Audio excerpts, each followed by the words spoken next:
Cette vidéo est dédiée à toutes les personnes qui font SI dans ma classe et qui ont cours jusqu'à 17h. Merci.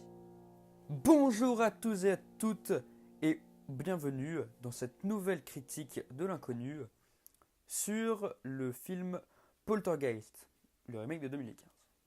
Qu'est-ce que Poltergeist?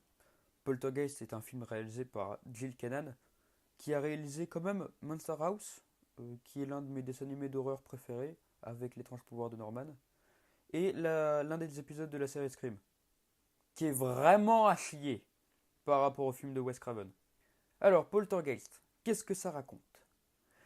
Ça raconte l'histoire de la famille Bowen qui emménage dans une nouvelle maison, comme dans l'original, mais il y a des phénomènes inexplicables qui commencent à apparaître, et la famille Bowen commence à flipper, plus leur fille qui se fait kidnapper par un placard. Dans l'original, c'était une télé. Arrêtez de vous plaindre. Ça, c'est Poltergeist, l'original. Et ça, c'est le remake. Et j'ai une drôle d'anecdote. Je vous raconte pourquoi le DVD ne va pas avec la jaquette. En fait, l'année dernière, j'avais prêté mon DVD à un de mes potes après avoir revendu la jaquette du remake. Parce que je pensais que le remake, le DVD, était dedans. Donc je l'ai vendu, j'ai prêté l'original à mon pote, et il me l'a rendu, et il m'a dit « Ouais, c'est bizarre, dedans il y a des drones !» Et je lui ai dit « Bah, des drones? Je crois que t'as pas vu le bon film. » Il m'a rendu le DVD, j'ai ouvert la jaquette, et là, qu'est-ce que j'ai vu? Le DVD du remake. Ça faisait plus de 3 semaines que j'avais revendu le DVD, donc j'avais quand même un peu le seum. J'ai été au Gilbert Joseph où je l'ai revendu, et il l'avait plus. Donc comment dire que j'étais sacrément énervé? Ça fait 1 an. Normalement, au bout d'1 an, tu rigoles de cette anecdote. Bah, pas de moi. Elle était pas drôle. Alors, analyse. Alors, le film, il se rapproche vachement de l'œuvre originale, mais en vachement moins bien. C'est vraiment de la merde. Oh, bah, l'original, c'est un chef-d'œuvre. L'original, il est là. Le remake, bah, c'est de la merde. Il est là. La direction artistique, elle est absente. Les acteurs, bah, ils jouent très très mal. J'ai l'impression de voir un mauvais épisode d'une sitcom à la con. Mais pas les sitcoms genre Friends ou Big Bang Theory. Ah, les sitcoms de merde. J'ai pas d'idée là, mais une sitcom de merde. Genre la série Scream. Il y a même Sam Rockwell dedans. L'acteur qui joue le psychopathe tueur d'enfants dans La Ligne Verte. Et ben, il a l'air de se faire grave chier sur le tournage, hein. Il est toujours comme ça. Ouais. Uh-huh. Hey. Oh. Non, ta gueule.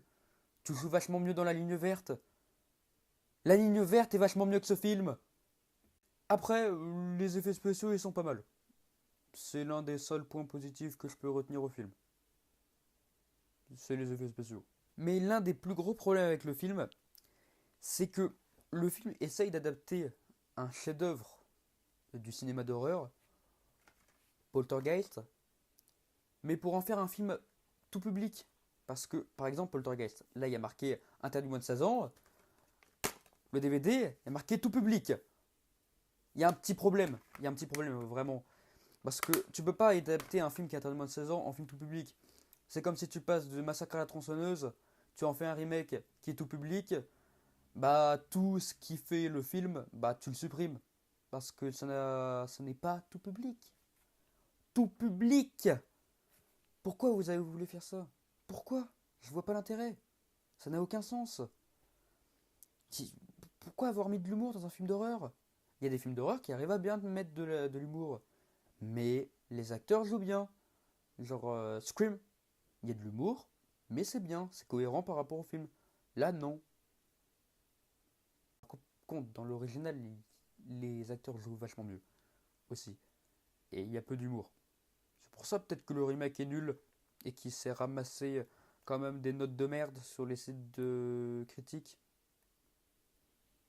À part CinemaShock qui l'ont mis à 4 sur 4. Je comprends pas. Mais le pire avec ce film, le pire, c'est qu'il est produit par Sam Raimi. Sam Raimi, un petit peu le papa de la trilogie Spider-Man avec Tobey Maguire. Les trois sont excellents, même le 3. Et même si vous n'allez pas être d'accord avec moi, le 3, Spider-Man 3 avec Venom, c'est le meilleur. Spider-Man Comics, t'as même pas besoin de m'en parler. C'est nul par rapport à ce film. Mais c'est aussi le réalisateur et le créateur de la trilogie Evil Dead. La trilogie Evil Dead qui est la meilleure trilogie de films d'horreur que j'ai pu voir. À part le 3. Les deux premiers sont excellents. Mais le 3, il est... c'est le Seigneur des Anneaux avec de l'humour. Et en vachement plus court. Et avec un mec qui a une main tronçonneuse. Donc pour résumer, j'aime pas ce film. J'aime pas ce film parce que les acteurs jouent mal, parce qu'il est nul et parce que ils ont voulu quand même recréer l'un des meilleurs films d'horreur du XXe siècle pour en faire un film familial. Pourquoi avoir voulu faire un film familial? Pourquoi? Pour attirer plus de public? Vous avez quand même gagné de bénéfices que 30 millions de dollars. C'est quand même beaucoup, mais c'est pas énorme. Donc honnêtement, je recommande pas ce film. Je le note à 2,5 sur 10 pour dire à quel point il m'a déçu. Et j'ai pas d'autres trucs à dire.